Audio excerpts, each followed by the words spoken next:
Hello and welcome back to another episode of the News You Missed, the big game news show where I discuss all the big stories that you might have missed this week and get you caught up on the gaming news. Today, we have a lot of mixed stories from Pokemon, both negative and positive, but we're going to have to talk about the community. I have very few Xbox and PlayStation stories, a lot of third-party stories, and some major Twitch happenings. So if you're interested in that, stay tuned. Ladies and gentlemen, I like to begin every video by thanking my patrons and you guys just for watching this stuff. So thank you guys so much for being here. Pokemon has seen fit to release Bidooff's Big Stand, a special animated short featuring Bidooff. This is a small kind of cartoon-styled animation that you can view, you can see. Everybody knows the trope about Bidooff being an amazing Pokemon because back in the day he used to be terrible, he used to be only used for HMs, and now he has his own animated special. Well, how about that? We have the new Sinnoh chapter happening in Pokemon Masters, the villain arc. Let me tell you, it's pretty cool. You have Cynthia having Giratina, and you have Cyrus having Darkrai, and also the Team Galactic takedown. You have all the Team Galactic admins, and it's a very, very difficult challenge. If you play Pokemon Masters, you'll want to get on and you want to try this one out, ladies and gentlemen. I want to move right along into Logan Paul confirming his 3.5 million box of Pokemon cards is filled with fakes, and it was filled with like G.I. Joe cards. I was like, oh no, bro. So some people are saying this is for publicity, right? Like this was a major publicity stunt, and that might be true, but I don't know if 3.5 million would be worth the publicity you would get off of this. So on one hand, I do believe he was hoping that it was real, but on the other hand, I do believe that he knew if it was going to be fake, it was going to end up being good for him because it would just give him publicity. So I don't think he intentionally went in knowing that it was fake, but hey, again, only time will tell if he actually reveals that or not. Pokemon Sword and Shield players can get shiny Galarian Articuno, Zapdos, and Moltres. You can check into that if you're interested in that. There has been a release of a new extended gameplay footage for Pokemon Legends Arceus. I'm super hyped, I'm super excited for this game, but I do feel like that it's going to be very similar to Breath of the Wild. You guys have to understand that because Zelda Breath of the Wild is such a smashing success, if you captured lightning in a bottle with one, you're gonna get it with the other, right? The game could look better. There's no questioning that, but it looks amazing. It looks fantastic. The art direction, the style is not what I would like it to be, but it still looks presentable. Now, there are individuals out there who critique this game saying that it looks really, really bad. It looks bad. This game looks bad somehow. A lot of people say that the models look like Play-Doh models, and again, I'm not really sure how you're supposed to change these. The Pokemon look like Pokemon. Electabuzz looks like Electabuzz. Do you want Luxray to have like hair fibers on them? Do you want it to look like Detective Pikachu? Like I said, some of the graphics look a little bare, some of the areas look a little bare, but that's what happens when you have open world games. However, somebody took it to the next level. There's an individual known as Aero, actual Aero on Twitter to be specific, and they said, it's sad when Pokemon fans had to wait 25 years to see the ceiling when walking inside a building of a main game series, and he put 2 skull emojis, which this guy is 100% clout chasing, pandering. They definitely know that the Pokemon community is very divided on people who really enjoy the games for what they are and people who want the games to be something more, and he accomplished his goal. However, I did want to point out that they were 100% wrong. They've been wrong since Generation 5, but specifically I pointed out Generation 6 has ceilings in it. Ceilings. This is where we're at as a community, ladies and gentlemen. This is where we're at. We're critiquing fucking ceilings in Pokemon games. Trees and ceilings. And people will say, well, it's not about the ceilings. Bro, it's about being able to grow the series into a mature type of environment for mature fans. A mature audience are working a 9 to 5 at the factory, man. They barely have enough time to play Pokemon, let alone do any other activities. And you're going to try and tailor your game to a mature audience as opposed to the childish younger audiences. For me personally, I think it's insane that we as a community have people critiquing the game so severely in its graphics section when you can compare it to what it used to be, what we came from, where we came from 2D sprites from a top-down view. We evolved into some janky 3D with some terrible effects going on that just made it horrendous to play. And now we have this, and people are saying saying this just doesn't look good. I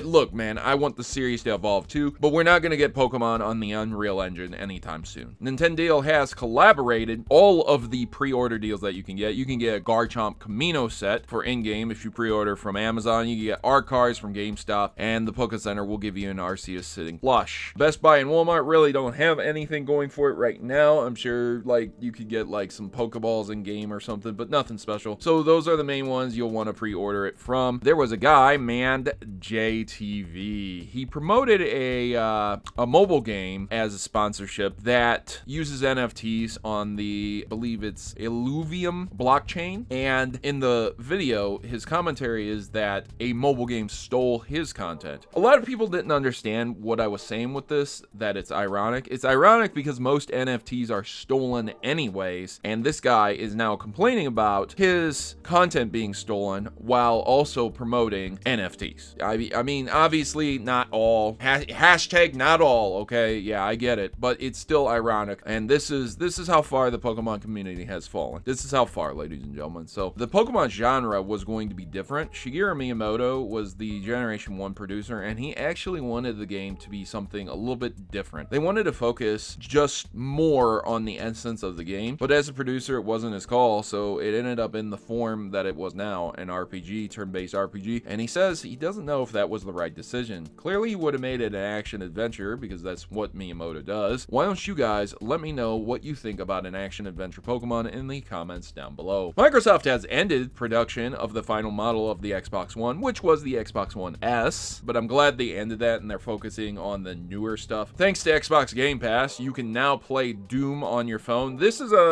insane. This is a Rotary phone, and this guy's literally playing it on it. Man, we've had a lot of crazy things you can play Doom on, but I've never in my wildest dreams thought a freaking Rotary phone. Oh my god, look at this.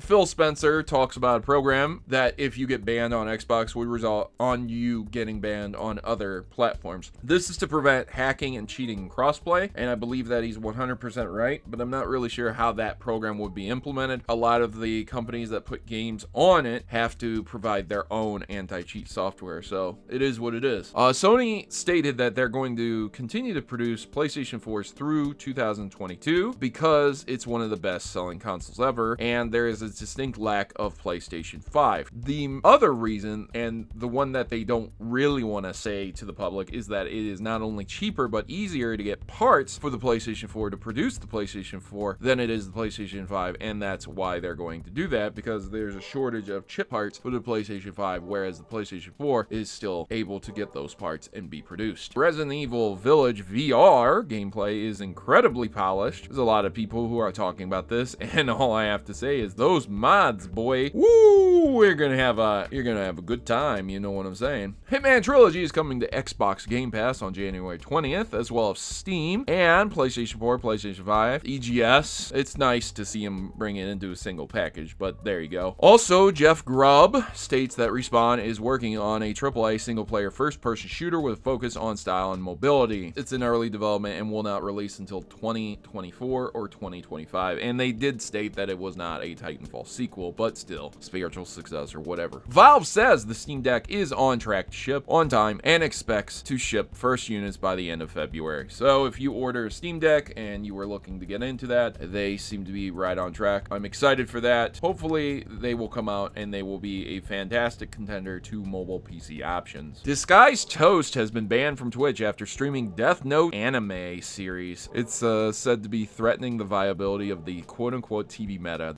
That is one big pile of shit.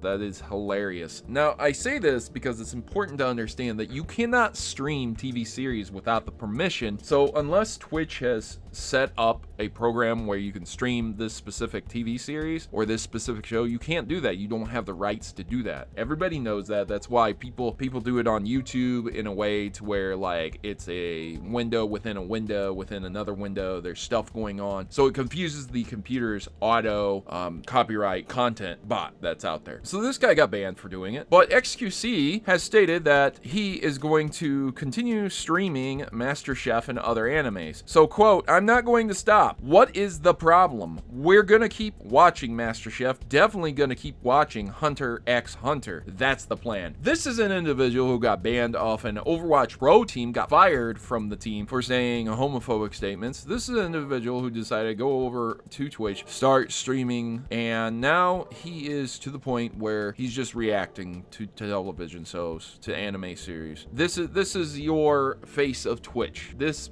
guy right here, this fucking clown ass jackass. XQC doesn't own the rights to react to the things he reacts to. I seriously doubt it. If I'm wrong, then I'm wrong. I highly doubt that this is going to continue forever, and when he does inevitably get banned, I hope that Twitch doesn't back him up with some bullshit. No, we have Disguised Toast getting banned for it. XQC also needs to be held accountable. Alright, ladies and gentlemen, I've been here as Protomario, and I'm signing out. I hope you guys got caught up with the news. What did you think? Do you think the Pokemon community really needs to turn around and stop hating on Pokemon? Do you believe that Pokemon needs to grow and mature with more adult audiences? You let me know in the comments down below. I'm going to be on my way. I really appreciate a like and a share, and if you could subscribe, that would be great. As always, good gaming, God bless, and I'll see you guys in the next one.